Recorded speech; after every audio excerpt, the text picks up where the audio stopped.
Kutokea jana wakati jua linazama, mmesikia takbira kila pahala, Allahu akbar, Allahu akbar, Allahu akbar. Asubuhi vile vile, na kabla ya kuingia katika sala hapa, vijana wetu na nyote pamoja mlikuwa mnaitikia Allahu akbar, Allahu akbar, Allahu akbar. Nini maana ya maneno haya?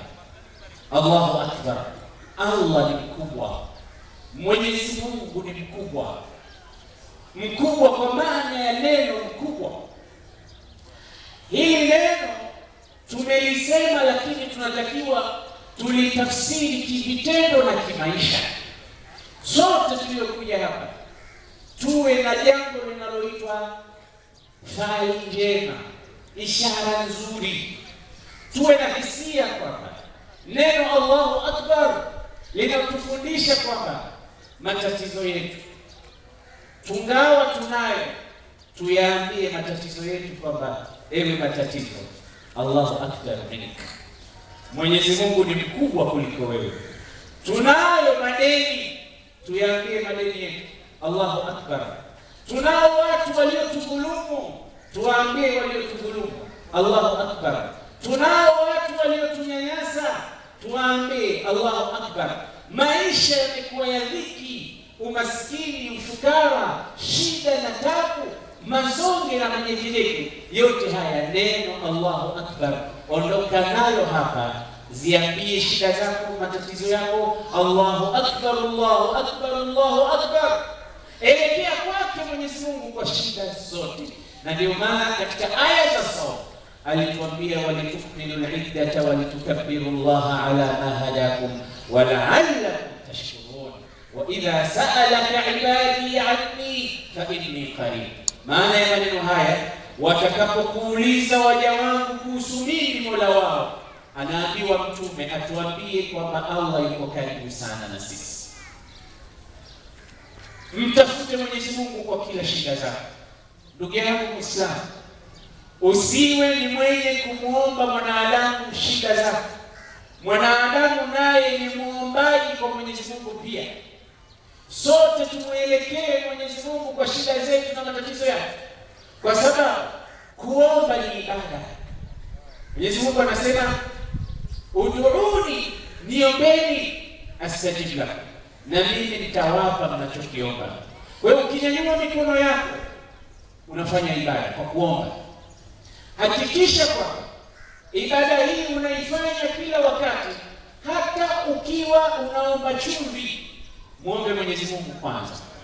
Salafu salih walikuwa wakisema, wallahi inni la as'alu Allah hatta al-milha, hakika mimi humuomba Mwenyezi Mungu hata yale madonge ya chumvi huwa namuomba Mwenyezi Mungu, ya Rabbi nataka chumvi. Kitakuwa kichekesho leo mtu akikaa anyanyue mikono anasema, ya Rabbi chumvi sina nyumbani. Lakini tunafundishwa namna gani tumuelekee Allah kwa shida ndogo na kubwa, kwa sababu mwanadamu naye ni muombaji. Ndio maana mwenye kusema anasema, la tasalanna bunayya adama hajatan wasali alladhi abwabuhu la tujabu. Usimuombe mwanadamu haja yako yoyote, muombe yule ambaye milango yake haina bawabu, haitwi pazia, hakuna askari wa kuzuia katika milango ya Allah. Vigogo, matajiri, wahisani wa duniani, unaweza ukaenda kwake ukazuiwa mlangoni. Unaweza ukaenda kwake akwambia mfukuzeni.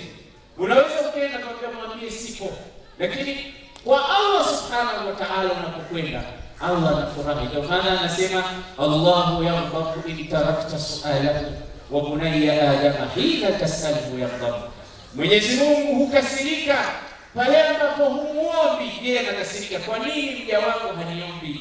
Lakini mwanadamu pale unapomuomba yeye ndo anakasirika, kwa nini amezidi kuniomba? Ndio maana msemaji mwingine akasema, aba malikin la tasalanna an-nasa hajatan waltabisi yakfika fadlullahi wallahu asma'u law su'ila an-nasu turaba lashaku in qila hatu an yakufu wa yamna'u. Anasema, ewe baba yake Malik, usimwombe mtu haja. tafuta fadhila za Mwenyezi Mungu, muombe Allah, kwani yeye ndo anasikia zaidi kuliko wanadamu. Mwanadamu lau utamuomba mchanga, nasema lau suila nasu turaba, kama utamuomba mwanadamu mchanga kila siku nakwenda kwa nipe bwana mchanga, nipe mchanga, anasema la malla, siku moja akachoka. Kwa kila siku na mchanga huko ulimwenguni, kila siku unaniomba la malla wayamna, na nitakwambia sasa hivi sikupite, ni mchanga sio hela. Yeye anakuambia hela, anakuambia mambo ya manufaa. Ndio maana mmoja anamwambia ami yake, ami yangu, wallahi kama sikuchoka nilikuwa nakuja kwako kila siku.